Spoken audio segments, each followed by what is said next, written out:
fois, nous avons promis que nous allons vous tenir au courant régulièrement de ce qui se passe dans la salle. Et nous ne voulons pas manquer à cette promesse. Bien qu'il ait été convenu qu'on ne parlerait pas. Je vous dis immédiatement, moi je ne suis pas lié par ce qui est dit. D'ailleurs, je suis renforcé dans cela parce que dans cette idée, du fait que on m'a demandé de sortir de la salle, que je ne suis pas concerné par le dialogue. Je ne suis pas concerné, je ne suis pas partie prenante, c'est ce qu'on m'a dit dans la salle. Et c'est pour ça que j'ai laissé les concernés. Donc si je ne suis pas concerné, je suis libre de dire ce que je veux. C'est clair. Ah oui, je ne suis pas concerné du tout. On me l'a fait savoir clairement dans la salle que M. Adjao ne voulait pas concerné. Dans ces conditions, bon ben, moi je suis libre. M. Kaboua, le président Kaboua, est libre de s'apercevoir, mais il n'a aucun plus encore d'engagement. Maître Abi est libre de s'apercevoir. Nous allons nous communiquer et vous dire ce qui se passe. C'est pour ça qu'on vous a invité. Et pour vous dire ce qui se passe dans la salle. Si vous avez écouté le communiqué d'hier, vous aurez pu penser qu'il se passe des choses, que les choses évoluent. Je peux vous dire qu'à ce jour, il ne s'est rien passé dans cette salle. Rien du tout. Vous avez appris qu'ils ont déjà évoqué 9 points. Et sur les 9 points, Monseigneur Baliga a demandé l'avis de chacune des parties prenantes au dialogue. Et sur les 9 points, UNI n'avait pas de position. Sur les 9 points, UNI n'avait pas de position. Et à un moment donné, lorsqu'on le poussait à bout, on l'a poussé à bout, le chef de la délégation d'UNI dit « Je suis soumis ». Il a sorti ça. Ça veut dire qu'à ce jour, on ne sait pas ce que UNI pense de les 9 points qui ont été abordés. UNI a religieusement écouté, s'est contenté d'écouter religieusement les positions des autres partis. Et quand on lui passe la parole, ils disent qu'ils n'ont rien à dire. Ça veut dire qu'il y a dans la salle un monologue, mais non un dialogue. Lorsqu'il y a dialogue, ça veut dire les deux parties échangent leur position, leur point de vue, discutent. Il n'y a pas eu de dialogue. Il y a eu soumission des positions de ADI, ANC et d'Arc-en-Ciel. Et je peux vous dire que, grosso modo, les positions des deux partis membres de CST et d'Arc-en-Ciel se recoupaient, puisque nous avons travaillé sur un document commun avant, il y a longtemps avant même le début de ce dialogue. Donc, il n'y a que l'UFC qui avait une opinion divergente sur tous les points. Et l'opinion divergente consistait à prendre à compte-pied ce que nous disions et à défendre l'existant. Ce que UNI, dans les discussions, parce qu'UNI n'a jamais donné ses positions sur aucun point, mais lorsqu'on ouvre le débat, UNI prend position sur les positions des autres. Pour combattre les positions des autres et pour défendre l'existant. L'UFC faisait la même chose. Bon, disons que je me suis laissé dire par quelqu'un que l'UFC s'est comporté comme un sous-traitant. Non, c'est un sous-traitant, c'est pas comme... Oui, non, que l'UFC se comportait comme un sous-traitant. Je me suis laissé dire cela. Donc c'est en écoutant un peu l'UFC qu'on a l'impression que on touche un peu du doigt les positions du NIR. On a l'impression que l'UFC était la caisse de résonance du NIR. Mais à ce jour, je vous le dis, l'UNIR n'a pas livré sa position sur aucun des points abordés. Aucun des 9 points. Et vous avez dû entendre hier qu'il y a eu des accords et des divergences. Vous aurez pensé que c'est après des discussions, il y a eu des accords. Il y a eu accord sur un seul petit point. Et cet accord était déjà acquis depuis 2006. Depuis Ouaga et depuis l'APG. C'est le point sur les conditions d'éligibilité du chef de l'État. Et l'article existant dit que pour être président de la République, il faut être togolais de naissance, exclusivement togolais de naissance. Exclusivement. Et l'accord politique global et les négociations de Ouaga avaient déjà permis de lever cette hypothèque-là. Et donc, c'est d'ailleurs les élections qui ont eu lieu en 2010 ont été faites sous cette règle-là. Donc tout le monde s'est mis d'accord pour que cette règle soit inscrite dans la Constitution. Qu'on enlève ce point-là qui est en contradiction avec ce qui est adopté là et la pratique. C'est le seul accord. Oui, parfois, il y en a qui ont dit oui, on a parlé aussi dessus. Non, c'est que on a effleuré la question du financement des partis politiques. Cette question-là également avait fait l'objet d'accords depuis longtemps. Et même d'ailleurs, les partis ont été financés en 2000, après les élections de 2010. L'UFC a pris la part de Lyon en 2010. Bon, le RPT uni, oui, mais après c'est l'UFC qui a pris toute la part de l'opposition en 2010. Même si, quelques mois après, beaucoup de députés ont quitté l'UFC, c'est la part totale de toute l'opposition qui a été donnée à l'UFC. Même si une vingtaine de députés ont quitté l'UFC officiellement. Donc ça veut dire que le problème de financement n'est pas un problème. Ce n'est pas un accord. De même, l'adverbe exclusivement qui a été enlevé n'est pas un accord. Ça veut dire qu'à ce jour, il n'y a eu aucun accord sur tous les points qui ont été abordés. Ah oui, sur aucun des points, il n'y a eu le moindre accord. Sur aucun des points. Et à ce jour, la délégation CST, à savoir dire et ANC, ne savent pas quelles sont les positions de l'UNIR sur les différents points inscrits à l'ordre du jour. Monseigneur Bariga ne sait pas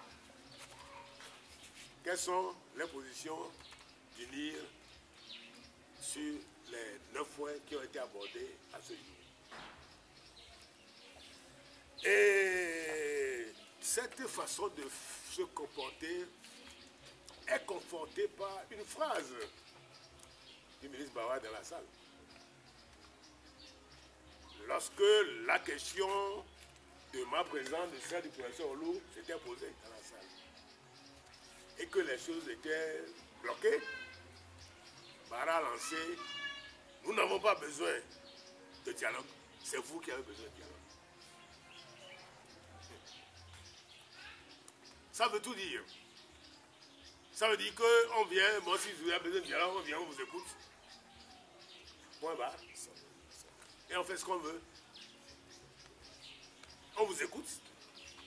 et on fait ce qu'on veut, puisque nous, on n'a pas besoin de dialogue. C'est ça ce que ça veut dire. Donc, pour nous,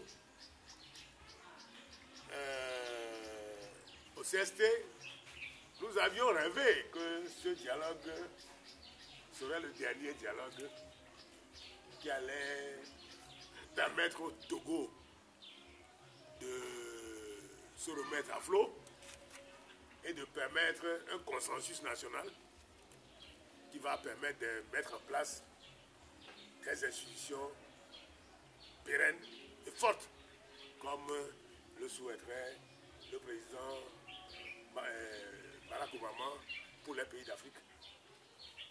Il dit on n'a pas besoin d'hommes forts, on a besoin d'institutions fortes.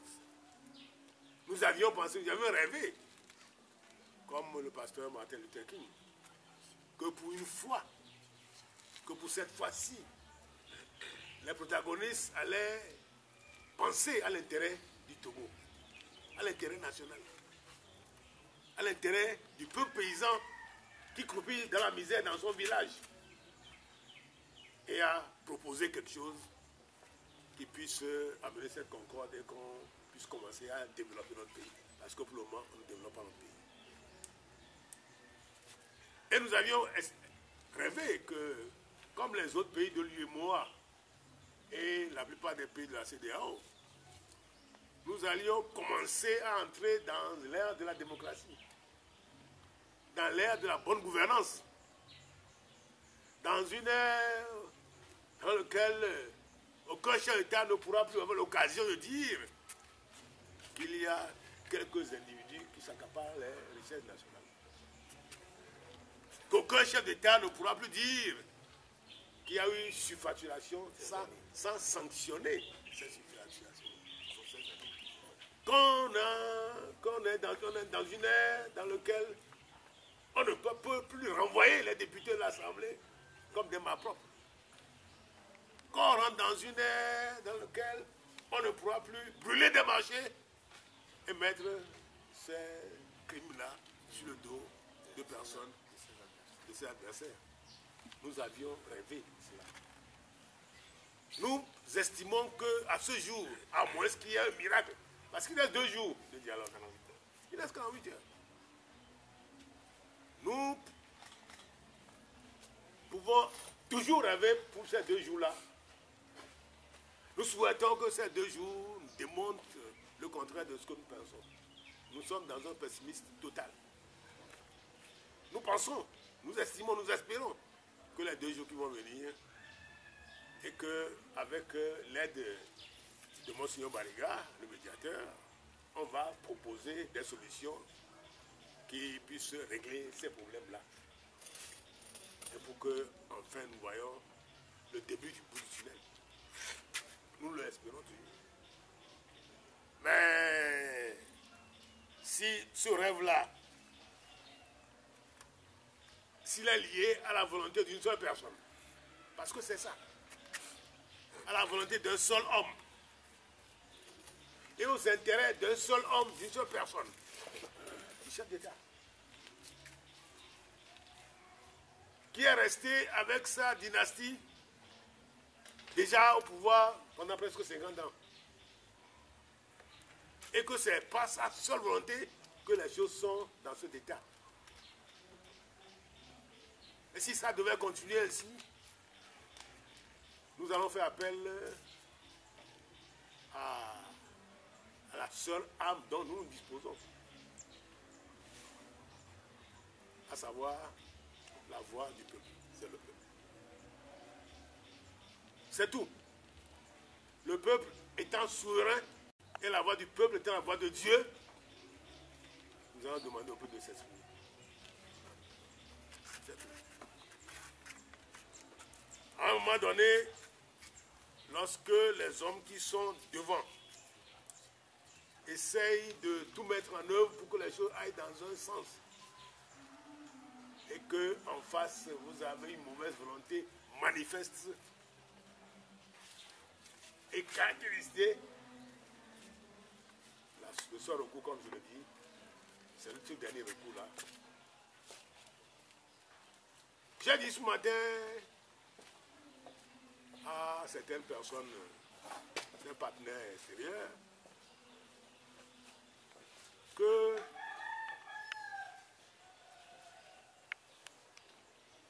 si les choses se passaient mal d'ici 2010, 2015 plutôt, nous qui sommes au CST, notre vocation c'est d'utiliser les voies pacifiques jusqu'au peuple. Mais il y a des gens qui peuvent utiliser d'autres moyens. Ne permettons pas que d'autres personnes utilisent d'autres moyens. J'ai dit clairement que si en 2015, rien n'est réglé, il y aura problème et d'autres personnes pourront utiliser des moyens et sûrement utiliseront d'autres moyens. Nous ne voulons pas ça. Que le pouvoir le sache et qu'il sache qu'il est responsable de ce qui va advenir de notre pays après ce dialogue. Que la communauté internationale, avec les représentants qui sont sur place et qui sont à l'extérieur, sache que nous pouvons éviter beaucoup de choses. Nous avons voulu cela. C'est pour ça que nous avons demandé le dialogue, exigé le dialogue, pour trouver des solutions. Mais qu'ils sachent que le gouvernement sera comptable de ce qui se passera. C'est clair. Donc il ne faut pas que la volonté d'une seule personne soit de nature à enfoncer le pays dans une crise plus profonde que celle-là, et plus profonde que celle de 2005. Nous demandons aux populations togolaises de Lomé jusqu'à Saint-Cassé de se tenir prêtes.